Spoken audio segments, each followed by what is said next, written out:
culture was rich and the people were in their prime. I looked at women like the real Nefertiti or any of Akhenaten's daughters, and I think about how black these people looked at such an incredible time in Egyptian history. These incredible works stand as a testimony to the ancient magnificence and mystery of the black woman. As we noted at the beginning of this program, the ancient Egyptian people knew exactly how the people around them looked, and they knew how they themselves looked in comparison. Having said that, the Egyptians regularly depicted these foreign elements which have been identified. Here we see that these individuals coming into the country from West Asia didn't look anything like your average stock Egyptian.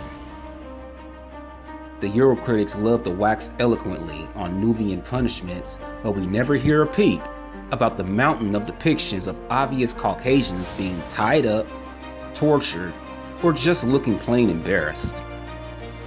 When we couple this with the fact that Egypt was an amazing African empire, you can see how we could care less what your average Arab or European thinks of African people. To sum all of this up, the fact remains that when it comes to the average Egyptian citizen, they came in two varieties and everything else was simply a variation in between these two types.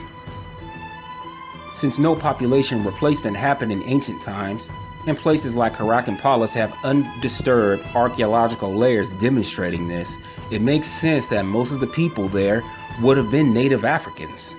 This is why the heart of Egypt was always in the south, and its greatest kings like Narmer, Mentuhotep II, and Amenhotep III all came out of the south and frankly looked exactly like black people.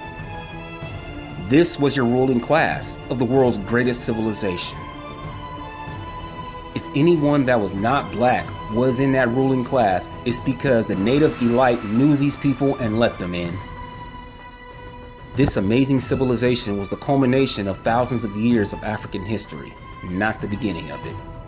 It is the beginning for Europeans because their history is so young. But when we look at things from an African perspective, the way it should be, we end up having a better understanding of the magnificence and antiquity of the African mind. You can have your Greeces, your Romes, and your Mesopotamians. We'll take Egypt. Thanks for watching.